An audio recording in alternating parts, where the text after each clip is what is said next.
6절에서 10절. 여기 그의 의무에 대한 디모데의 권면과 격려가 있습니다. 6절. 내가 너를 기억합니다. 최고의 남자는 기억하는 사람이 필요합니다. 우리가 기억해야 할 것을 알고 있습니다. 내가 이것을 쓰는 것은 여러분의 순결한 마음을 일깨워 생각나게 하는 것입니다. 자기 속에 있는 하나님의 은사를 감동시키라고 권면하십니다. 불씨 아래에서 불처럼 저어줍니다. 그것은 하나님께서 그에게 주신 모든 은사와 은총을 의미하여 그가 복음 전도자의 일에 합당하게 하시고 성령의 은사, 사도의 손을 통해 부여된 비범한 은사를 의미합니다. 그는 이것을 흔들어야 합니다. 그는 그것들을 행사하여 그것을 증가시켜야 합니다. 선물을 사용하고 선물을 가지십시오. 있는 자에게 주어질 것이요. 그는 이러한 은사를 사용하기 위해 모든 기회를 잡아야 하며 그렇게 하여 그들을 격려해야 합니다. 왜냐하면 그것이 그것을 증가시키는 가장 좋은 방법이기 때문입니다. 디모데에게 주신 하나님의 선물이 평범한 것이든 비범한 것이든 나는 후자에게 기울어지지만 그는 그것을 흔들어야 합니다. 그렇지 않으면 썩어질 것입니다. 더 나아가 이 선물이 사도의 안수함으로 말미암아 그 안에 있는 줄을 너희가 알거니와 이는 내가 그의 안수와 구별되는 것으로 여기고 그것은 노회의 손에 의해 수행되었기 때문입니다.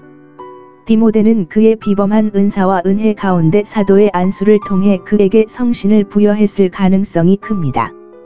이와 같이 사역의 일을 위해 풍부하게 갖추어진 것은 노회에 의해 안수되었다. 우리의 은사를 늘리는 데 유용성을 가로막는 가장 큰 장애물은 노예 같은 두려움입니다. 그러므로 바울은 디모데에게 이것에 대하여 경고한다. 하나님은 우리에게 두려워하는 마음을 주시지 아니하셨느니라. 7절. 악한 종이 그의 달란트를 묻고 그것을 장사하지 아니한 것은 비천한 두려움 때문이었다. 그러므로 이제 하나님은 우리에게 자주 두려워하지 말라고 명하심으로 두려움의 영에 대항하여 우리를 무장시키셨습니다. 사람의 얼굴을 두려워하지 말라. 하나님께서 그의 사역자들에게 주시는 영은 두려워하는 것이 아니라 용감한 영입니다. 이는 능력의 영이니 이는 그들이 하늘과 땅에서 모든 권세를 가지신 그의 이름으로 말함이라. 그것은 사랑의 영입니다. 왜냐하면 하나님과 인간의 영혼에 대한 사랑은 모든 봉사에서 목사들을 불태워야 하기 때문입니다. 그들은 진실하고 근엄한 말을 하기 때문에 건전한 정신의 영입니다. 그는 그에게 고난을 생각하고 그에 대비하라고 권고합니다. 그리스도의 복음은 우리 중 누구도 부끄러워할 수 없는 것입니다. 우리는 그리스도의 복음을 위하여 고난 받는 자들을 부끄러워하지 말아야 합니다. 디모데는 비록 그가 지금 결박되어 있지만 선한 늙은 바울을 부끄러워해서는 안 됩니다. 그 자신이 고통을 두려워해서는 안 되며 그리스도를 위하여 고통받는 자들을 소유하는 것을 두려워해서는 안 됩니다. 복음은 우리 주님의 증거입니다. 이로써 그는 우리에게 자신을 증거하고 우리가 그것을 고수한다고 공언함으로써 우리는 그와 그를 위하여 증거합니다. 바울은 주님의 갇힌 자요. 그의 갇힌 자. 그를 위해 그는 사슬로 묶였습니다. 우리는 우리 주님이나 그의 죄수들의 증언을 부끄러워할 이유가 없습니다. 우리가 지금 부끄러워하면 그리스도께서도 우리를 부끄럽게 여기실 것입니다. 오직 복음의 고난에 참여하는 자가 되라. 하나님의 능력에 따라, 즉 복음을 위하여 고난을 기대하고 그들을 대비하고 그것을 의지하고 이 세상에서 고통받는 성도들과 함께 기꺼이 당신의 몫을 받으십시오. 복음의 고난에 참여하는 자가 되십시오. 또는 복음과 함께 고난을 받으십니까? 그로 인해 고난을 받는 자들을 동정할 뿐 아니라 그들과 함께 고난을 받고 그들과 같이 고난을 받을 준비를 하십시오. 복음이 언제든지 환난을 당할지라도 그것으로 말미암아 생명과 구원을 바라는 자는 그것으로 고난도 함께 받으리라. 그러면 우리가 하나님께 힘과 능력을 받을 때에 환난도 겪을 것이요 너희가 하나님의 능력을 좇아 복음의 고난에 참여하는 자가 되라. 모든 그리스도인, 특히 사역자들은 복음을 위하여 고난과 핍박을 기다려야 합니다. 그는 하나님과 복음을 언급하면서 하나님께서 복음을 통해 우리를 위해 얼마나 위대한 일을 하셨는가를 주목합니다. 9. 10절. 그는 고난을 겪도록 격려하기 위해 두 가지 고려 사항을 촉구합니다. 그가 고난을 받도록 부름을 받은 복음의 본질과 그 복음의 영광스럽고 은혜로운 계획과 목적. 바울이 그리스도와 그리스도의 복음을 언급할 때 그의 주제에서 벗어나서 그것들을 확대하는 것은 흔한 일입니다. 그분은 우리의 모든 구원이요 우리의 모든 소망이 되어야 하는 것으로 충만하셨습니다. 복음은 우리의 구원을 목표로 합니다. 그분은 우리를 구원하셨고 우리는 구원받기를 바라는 것을 위해 고난을 많이 생각해서는 안 됩니다. 그분은 우리를 구원하기 시작하셨고 때가 되면 완성하실 것입니다. 하나님은 아직 이루어지지 않은 것, 아직 완성되지 않은 것을 있는 것처럼 부르시기 때문입니다. 롬 4시 17분. 그러므로 누가 우리를 구원하였느냐고 말씀하십니다.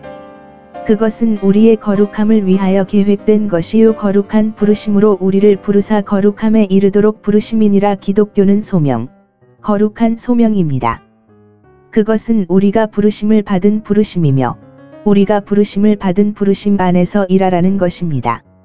내세에서 구원을 받을 모든 사람은 지금 거룩하게 되었음을 보라. 복음의 부르심이 효력 있는 부르심이라면 어디에서나 그것은 거룩한 부르심으로 밝혀져 효과적으로 부르심을 받은 자들을 거룩하게 하십니다. 그 근원은 그리스도 예수 안에 있는 하나님의 값없는 은혜와 영원한 목적에 있다. 우리가 그것을 받을 만한 가치가 있었다면 그것을 위해 고통받기가 어려웠을 것입니다. 그러나 그것으로 인한 우리의 구원은 값없는 은혜에 속하며 우리의 행위에 따른 것이 아니므로 우리는 그것을 위해 고난을 받을 생각을 많이 해서는 안 됩니다. 이 은혜는 세상이 시작되기 전에, 즉 영원 전부터 하나님의 목적과 계획 안에서 우리에게 주어졌다고 합니다. 그리스도 예수 안에 있는 것은 하나님께서 죄인에게 주시는 모든 선물이 그리스도 예수 안에서 그리고 그리스도 예수를 통하여 들어오기 때문입니다. 복음은 이 목적과 은혜의 나타남이니 곧 우리 구주 예수 그리스도의 나타나심으로 말미암아 그는 영원 전부터 아버지의 품에 누웠고 그의 모든 은혜로운 목적을 완전히 알고 계셨습니다. 그의 나타나심으로 이 은혜로운 목적이 우리에게 나타났습니다. 예수 그리스도께서 그로 인해 고통을 받으셨으며 우리는 그로 인해 고난을 받기 위해 많은 생각을 해야 합니까?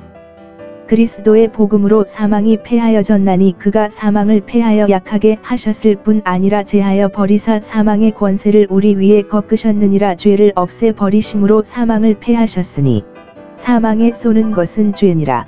고전 15시 56분. 사망의 속성을 변경하고 그 권세를 부수셨느니라. 이제 적의 죽음은 친구가 되었습니다. 그것은 우리가 번잡하고 성가시며 죄 많은 세상에서 완전한 평화와 순결의 세상으로 들어가는 문입니다. 그 권세는 깨어지나니 사망이 복음을 믿는 자들을 이기지 아니하고 도리어 이기느니라. 오 죽음이여, 당신의 침은 어디에 있습니까? 오 무덤이여, 당신의 승리는 어디에 있습니까? 그분은 복음으로 생명과 불멸을 드러내셨습니다. 그는 우리에게 이전의 어떤 경륜의 시대보다 더 분명하게 다른 세상을 보여주셨고 그 세상의 행복과 믿음으로 말미암는 순종의 확실한 보상을 우리에게 보여주셨습니다. 그분은 그것을 우리 앞에 드러내셨을 뿐만 아니라 복음으로 우리에게 제시하셨습니다. 생명과 불멸이 밝혀지는 복음을 그 어느 때보다 소중히 여기자 생명과 불멸의 복음을 우리에게 발견하고 거기로 인도하는 준비된 방법으로 우리를 인도함으로